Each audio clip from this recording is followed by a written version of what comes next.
my name is Crystal Diff. I'm the program coordinator for Charlotte County History Services. And I'm Bill McDonald, the Adult Services Librarian for Charlotte County Library System. And today, Crystal and I are going to chat up our favorite Halloween films. Halloween is soon approaching, so we want to kind of pick our 10 favorites. And of course, these 10 favorites would be different if we did it next week. So yes. What were your observations on picking your 10? It was difficult to come. I have changed my list a few times. Obviously, yeah. And I finally just cut it down to these, and that's what I'm going with. Oh, okay. And we want everybody else to participate too. So when we're done with our discussion, you can go ahead and write down some of your favorite movies in the comments, because we know already going into this that we have left some out. Yeah. Many great films that we've left out that we would probably include if we could do it every week for about a year. Yes. All right, so you picked 10 movies. Right, and then you picked 10. Yeah. Well, we actually picked 11 each. 11, right. We were supposed to pick 10, and so we are doing 11 okay. each. But so go ahead. Do you want to start with some of yours? Yeah, my first film, of course, is a classic horror film, 1973, William Friedkin's The Exorcist. Friedkin had just come off of The French Connection, making a great action film, and then he made another great horror film. And I think one of the reasons why the film is such a masterwork of horror is that it really takes its time and develops the story. It sets all the infrastructure. Like you have Max von Sydow, who we knew from Bergman films, come to Iraq to find an archaeological dig, and he finds an amulet of a demon. Now that will play, of course, into the film. And then we go back to Georgetown, where Linda Blair is playing Ouija board game, and of course the spirit inhabits her, or the demon inhabits her.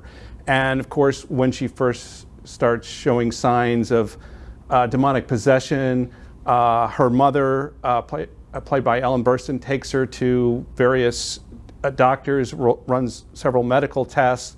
So it really seems very credible.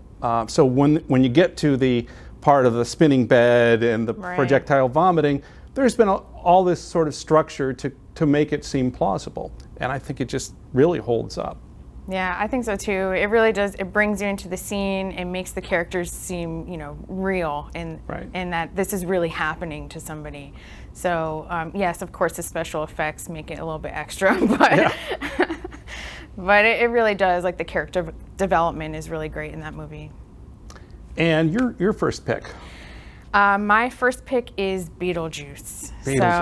Beetlejuice, to me, is my favorite movie of all time. So this was a little bit difficult for me picking all these movies, because Halloween for me lasts for the entire year. So Beetlejuice is more of a way of life for me, more than just a Halloween movie. But so this was from 1988, and it's directed by Tim Burton, and of course it has music by Danny Elfman, which those two work together constantly. It's the classic pairing with these two. And it actually won an Oscar and Saturn Awards, and a lot of other awards too that people don't really think about. So it was very well known in a lot of fields for this cinema, or for the style of cinema that it was portraying. It has Michael Keaton as Beetlejuice. He almost didn't take on the role, and I can't imagine that movie without Michael Keaton as Beetlejuice. I really can't. Of course, we have really an all-star cast. Gina Davis plays Barbara Maitland. We have Alec Baldwin, who's playing Adam Maitland, her husband. Winona Ryder is Lydia Dietz. Catherine O'Hara is Delia Dietz, her stepmother. Jeffrey Jones is Charles Dietz, and Glenn Shaddix is Otho. So really, we have a nice all-star cast for this just goofy, gothic movie. Yeah. And I love the color and the vibrancy of this movie, and it really it plays a lot on life and death, And of course, the movie starts off with the Maitlands, who are just this nice couple, like perfect couple, nice house, perfect life. And all of a sudden, they are killed in this car accident, and their life just completely spirals out of control. They have no idea what's going on. They're thrust into this life, and of course, they are trying to ask for help, and that's when Beetlejuice comes in. And they're trying to kick the Maitlands out of their house because now they're haunting their home. And this other family has moved in who wants to completely destroy their house. And they just don't know how to scare them. So Beetlejuice helps them out a little bit there. And of course, you have just the conversations back and forth, and a lot of just chaos ensues between these two like rival families, but then at the end they really do come together and learn how to live together. So I think it's an overall great movie. It's not necessarily a scary movie. It can be scary at certain times, but it is rated PG. So and it's nice to see a nice twist on the fact that the ghosts are trying to get rid of the human family rather than the opposite, which is true in most horror films. Yeah. The other interesting thing I think about Beetlejuice in terms of actors' careers is that it was a big transitional phase for Michael Keaton, who'd gone from Mr. Mom and some of the more general comedies to a darker role, even though it is comedic. And then, of course, he moved on to Batman and then straight dramatic roles. And now we think of him mainly as a dramatic actor. But that was a crucial kind of transitional phrase. It was almost like the Beatles, revolver. It moved them to kind of electronic psychedelic music, and he was able to kind of focus on dramatic parts. Yeah. So iconic for a lot of them too. Exactly. Perfect one-liners in that movie. Yeah. I really just I can't say enough about Beetlejuice. Absolutely. The next film on my list is The Shining, and of course that is Stanley Kubrick masterpiece. Everything that most every film that Kubrick does is real original. He always took a lot of time making his films, and you can turn the sound off of The Shining and just be amazed by the cinematography, the opening scenes, the tracking shots of the mountain range, and then when it cuts to the Volkswagen driving, and Jack Nicholson, who's playing Jack Torrance, and Shelley Duvall is his wife Wendy, and their son Danny, and they're talking about the Donner family, which of course involved cannibalism. And then you look at Nicholson's eyes, who's playing Jack Torrance, and he looks very much like the devil. And it's just amazing. And this is them just driving. So, and you hear that don, don, don, real dark tones and music. So the opening shots give you chills, and nothing's really happened in terms of plot-wise. They're just driving to the place that he's going to work. And then, of course, just the camera work in the Outlook Hotel, where Danny's riding his big wheel around. And then all of a sudden the two twins pop up, and they say, come play with us, Danny, forever and ever. And, I always pictured him saying, well, I got my big wheel here, and Mom's making sloppy joes, so I think I'll take a rain check on that, But I think it also combines psychological horror with supernatural horror, and just a very involved, heavy, engrossing film that just holds up. Yeah, I agree. It's very dramatic and it's very deep, and with the music adds to that dramatic effect to it. So yeah, totally combined, again, that's another just great movie. Not necessarily completely scare you out of your seat, but again, that psychological horror. Right. Hedge Maze is just an amazing. The Wall of Blood. Yeah. It's not just scary, but it's cinematically very rewarding to watch, and it's always remains a very high film on my list. All right, so my next one is Nightmare Before Christmas. Tim Burton film? Another Tim Burton film, but he did not direct this movie. A lot of people think that Tim Burton directed The Nightmare Before Christmas, but he didn't. He actually wrote the story but didn't direct it. Henry Selick was the director. And again, you have music by Danny Elfman. Again, these two go hand in hand with a lot of these movies. And this is the perfect timing for The Nightmare Before Christmas because the theme came up to Tim Burton when he saw some Halloween decorations and then Christmas decorations kind of side by side in the stores. So you have all these goblins and ghouls right next to Santa and the sleigh and the reindeer and the Christmas trees. So he just came up with this idea from this juxtaposition of these two competing holidays, one that's so dark and one that's so bright and jolly, and came up with this idea for a movie where, you know, Jack Skellington, who's the main character in this movie, and this is a claymation movie, and it's stop motion animation. And he's just this big, skinny skeleton guy, and he decides he's bored with his life, and he's the king of Halloween Town. He's been the king of Halloween Town forever, and he finds these doorways to other worlds, and each doorway in each world is another theme for another holiday. So he goes into the Christmas one and tries to take over Christmas. So it doesn't work out very well for him.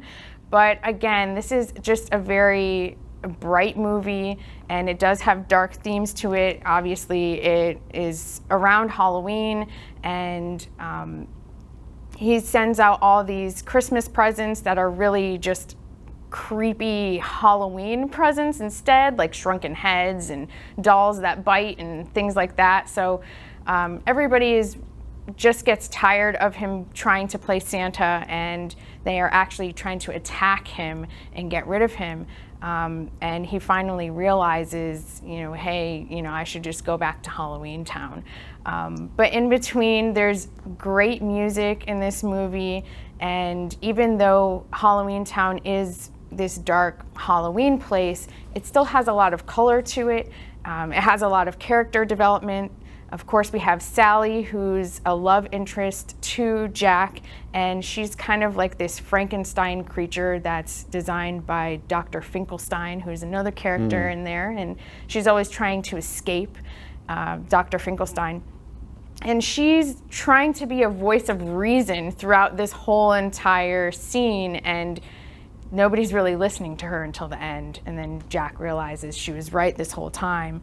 Again, we have Catherine O'Hara, who plays Sally again. Danny Elfman actually sings for all of the parts for Jack Skellington. We have Chris Sarandon, who does Jack Skellington's voice throughout the rest of the scene. Glenn Shaddix, again, who played Otho in Beetlejuice, is in Nightmare Before Christmas. So you can see a lot of the same people that are portraying characters in a lot of the Tim Burton films. And then, of course, you have Oogie Boogie, who's like the boogeyman who's even the boogeyman for the people of Halloween Town. And so it's a very crazy movie, but it's still family themed, and you do kind of see a lesson at the end of the movie. And it's so good to combine Christmas and Halloween because they just flow into, Halloween flows right into Christmas in like a week, it seems. Right. So yeah, it's the whole theme of the movie is that just Halloween right into Christmas. And speaking about Halloween, how's that for a transition? My next film is Halloween, with John Carpenter's 1978 film. And as I said before about The Shining, you can almost think of The Shining as a cinematic symphony. You can think of Halloween as a punk rock movie.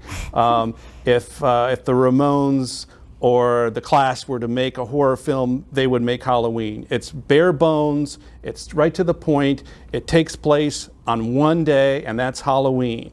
Michael Myers has escaped from the mental hospital. He had killed his sister many years before, and he's invading this suburban area where they have teenagers who are going to party and take place in Halloween activities. So there's a lot of opening the doors at night to do different things, whether it's go to a party or to give candy to the trick-or-treaters, and that's where Michael Myers is out. And so having that all action take place in one night makes it really self-contained. The other great thing about it too is that you have Jamie Lee Curtis, whose mother was Janet Leigh, who was in Psycho. So that was one of the reasons why they cast Jamie Lee in one of her first roles, and she turns out to be a very resilient heroine that is able to fight off Michael Myers, and then the mask that they picked is very unique. It's emotionless. It does not contain any human. It is human, but it doesn't give any human warmth or recognizable qualities, just human shape, and that makes them not really part of what we know as a human being or a person. And so that adds to kind of just that he's a force. So I think it just takes the essence of a horror film and just delivers it bare bones right to the audience. Yeah, and I think that movie is scary again because of how real that it seems. This is Halloween night. Anybody's opening their door for people. Right. It could be you that's opening the door for him. Exactly. Also, I love the Halloween movies because a lot of horror movies have sequels, but I feel like Halloween really does kind of continue with that story for each one, right, instead of completely making up stuff for another version of the movie. It really does kind of have that chapter-like quality through each of the Halloween movies. So absolutely. Even down to the last one that came out recently. Yes. So. My next film is a little bit scarier than my other one. So it's 30 Days of Night. So this is one of my favorite vampire movies, and I think that it's some of the scariest vampires. I love vampires, I love vampire movies, but this to me, I just love the portrayal of vampires. It feels a lot different than some of the other more romanticized vampires that you see in other movies and TV shows. It is based off of a comic too. It takes place in Barrow, Alaska, and it's so far north that they have 30 days where there is no sunlight. And so half of the townspeople are leaving because they don't want to deal with having no sun for 30 days. And so they're kind of down to some bare bones people that are living there. We have the sheriff and just a few people that don't want to leave. Or some people that get stranded and can't leave because of how much snow that there is. And this creates the perfect feeding ground for vampires. And I just feel like that idea is so unique and just so genius for vampires. Like, where else would you want to live except for where there is no sun? So this creates a perfect feeding ground for them. And so you have this group of vampires come in, and they just have these black eyes and these basically shark teeth in their mouth, and they're speaking this archaic language. So they have their own language, and so there are some subtitles with the vampires, but I just feel like that makes them feel so much deeper and darker. Like, they've been living here for so long, these creatures, that the people there don't even stand a chance. So the sheriff is Sheriff Eben Olson, who's played by Josh Hartnett, and he becomes the hero of this story. And I won't tell you what happens at the end. I won't ruin these movies for you, but it's a very beautiful scene for me where he helps the town. Danny Houston plays Marlowe. In the comic, his name is Vicente, but to me, it's just a creepy movie where it's just regular people in town who get attacked by this group of ancient vampires, and they really barely get out alive. Yeah. Well, the 30 Days of Night, I mean, usually in a vampire film, the sunlight is a chance for the victims to regroup Right. and to strategize. They don't have that luxury. No. It's just 30 days of being open season victims. Exactly. And you have to try to survive and hide and hope that they don't hear you and find you. Yeah. So it's very creepy. Yeah. American Werewolf in London is my next pick. John Landis did this after Animal House. Animal House, of course, was at that time the best, highest grossing comedy. And the way they marketed the film for American Werewolf in London is from the creator of Animal House. It's a different kind of animal. I thought that was a great way to market the film.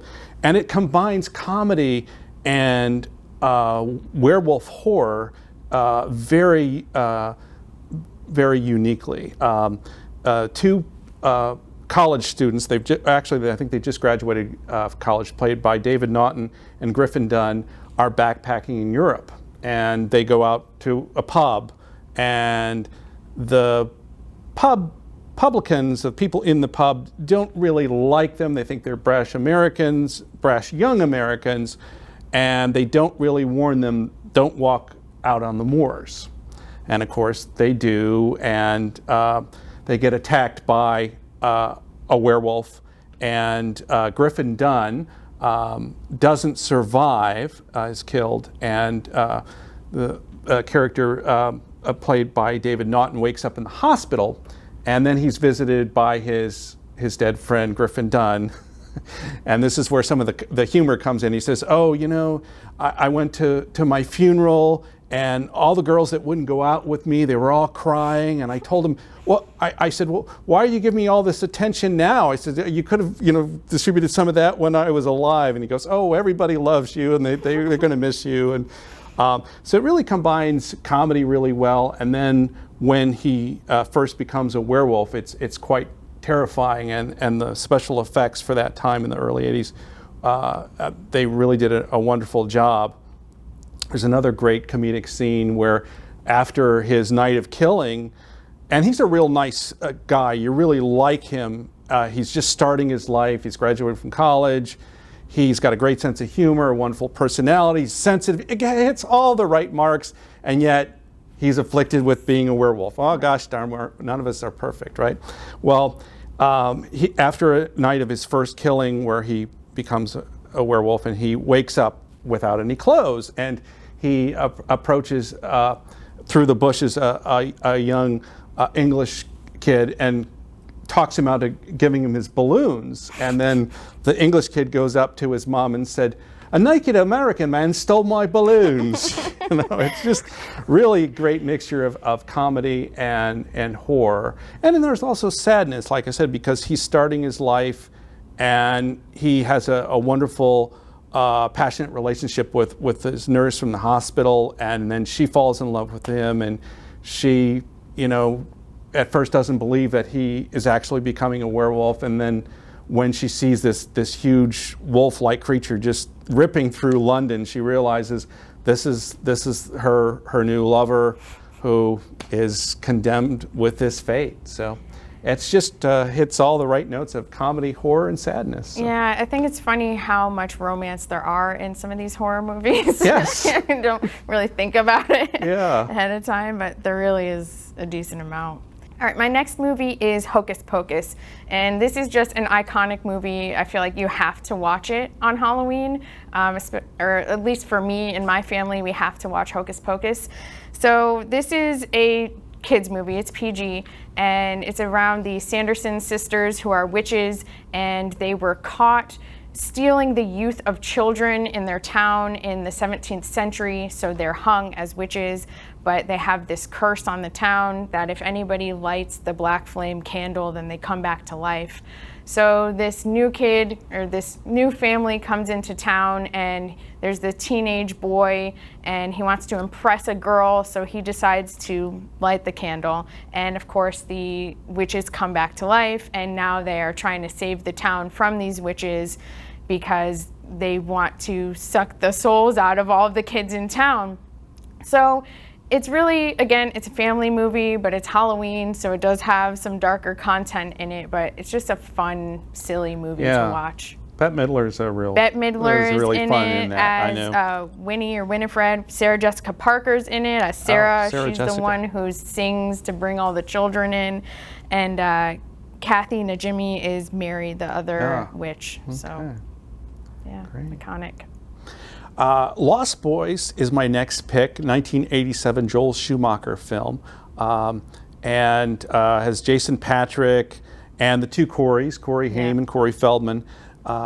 It's also a nice mixture of humor and vampire horror, as well as the kind of the whole adolescent theme. When you're 16, 17, 18, you want to hang out with your friends, you feel like you can live forever, you can do what you want, but then you're still also tied to your family. And he's, the character Jason Patric plays, is kind of summoned by these young groups of vampires led by none other than Kiefer Sutherland, looking his best Billy Idol self. It's the late 80s, so a lot of mullets. But epic mullets. Done very well, kind of very interestingly. And so he's kind of, Jason Patric is summoned by this group of young vampires led by Kiefer Sutherland, and they can fly and they can live forever and they can just be on their own. And he's initially intrigued, but yet his younger brother, played by Corey Haim, does not obviously want him to be a vampire. And so it's the struggle between keeping him home and letting him go to this pack of vampires that are eternal bad adolescents.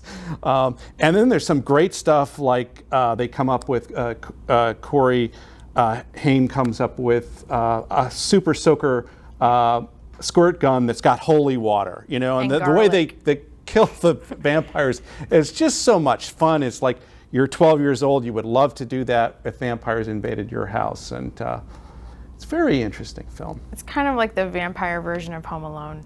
Yeah, Home Alone with like, but how with do you kill all the vampires? Yeah, exactly. Yeah, I never even thought of that. They just put all the booby traps around the house. Yeah. So my next film is Donnie Darko. This is kind of a cult classic. Not a lot of people know about Donnie Darko. This is another one that takes place around Halloween night. And it's just this really weird movie where Donnie Darko, who's played by Jake Gyllenhaal, he is seeing all of these weird time warp things happening. This movie has a lot of time travel themes to it, along with this weird dark Halloween content that's happening. And so he keeps seeing this guy in a bunny costume, but it's like a creepy bunny costume. And he doesn't understand why he keeps seeing this guy in a bunny costume. He thinks that he's really just going insane, but it has something to do with this time travel thing that's happening, where he kind of sees into the future of all these bad events that are about to take place on Halloween night. And so he really finds out that there's no way to escape time. There's no way to fix these events that are going to happen. So the ending is a little bit sad, a little bit melancholy, but the whole journey through it is just really amazing, really unique. It has Jake Gyllenhaal as Donnie Darko. Patrick Swayze is in it as the bad guy. Yeah. Oh, Jim I'd forgotten about Cunningham. Patrick Swayze. Yeah, and it also has Drew Barrymore. Drew Barrymore's in it the English well. teacher. Yeah. She's an English teacher, as I remember. Yeah. Again, great cast in this movie, and just a lot of unique, dark content. This one is rated R, so Rated not R, for kids. Yeah, absolutely.